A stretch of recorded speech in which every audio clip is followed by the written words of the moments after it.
الرجاء العالمي في موسم استثنائي، وصفة للبطل في كأس العالم، عبور بجدارة لثاني الأدوار من دوري الأبطال، وفقدان للبوصلة في البطولة الوطنية الاحترافية. وبين هذا وذاك أزمة مالية وتصدع في البيت الرجاوي، كان آخر حلقاته التلاقي البائن بين المصري عمرو زكي ونادي القلعة الخضراء.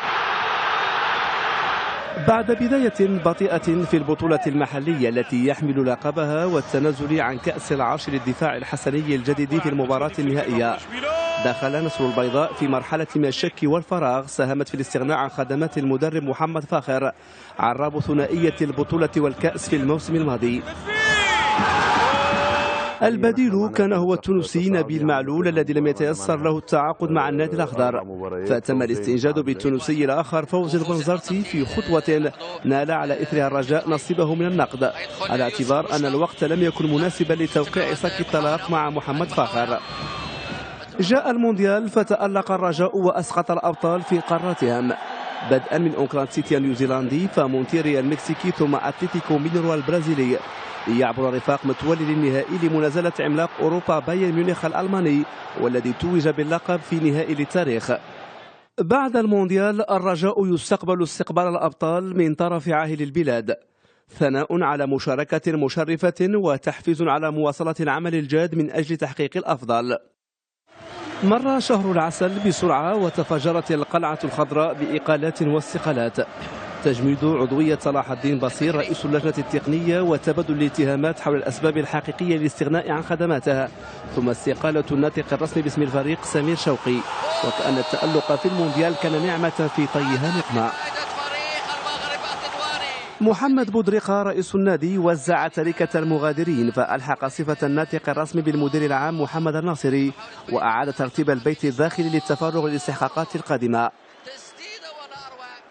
عاد الرجاء لأجواء البطولة الاحترافية بعد عودة ثلث من لاعبيه من جنوب إفريقيا بعد المشاركة رفقة المنتخب المغربي في كأس إفريقيا اللاعبين المحليين،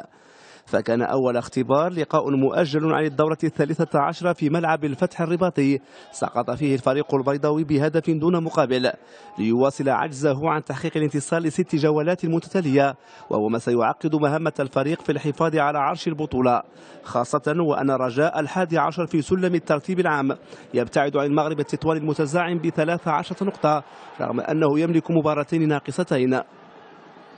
على الواجهة القارية العودة لدوري الأبطال كانت موفقة، سداسية نظيفة في شباك ديامون ستارز السيراليوني في ذهاب الدور التمهيدي بالمغرب، وهدفين مقابل هدف واحد في لقاء الإياب، فتأهل عن جدارة واستحقاق للدور الثاني. اليوم وقبل مواصلة المسير، المكتب المسير تبنى خارطة طريق لصيانة مكاسب العالمية، خارطة طريق تستند على تكوين فريق للمستقبل تشكل نواته من أبناء الفريق وبمعدل أعمار صغير، سن نظام داخلي جديد، منح كافة الصلاحيات للطاقم التقني في علاقته مع اللاعبين،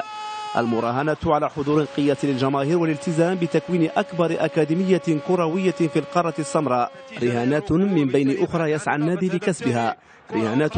تحتاج لتكاتف الجهود ونكران الذات ورفع شعار مصلحة النادي الذي هو مرآة الكرة المغربية في المنافسات القارية والدولية، ولكل مشاهد نصيب.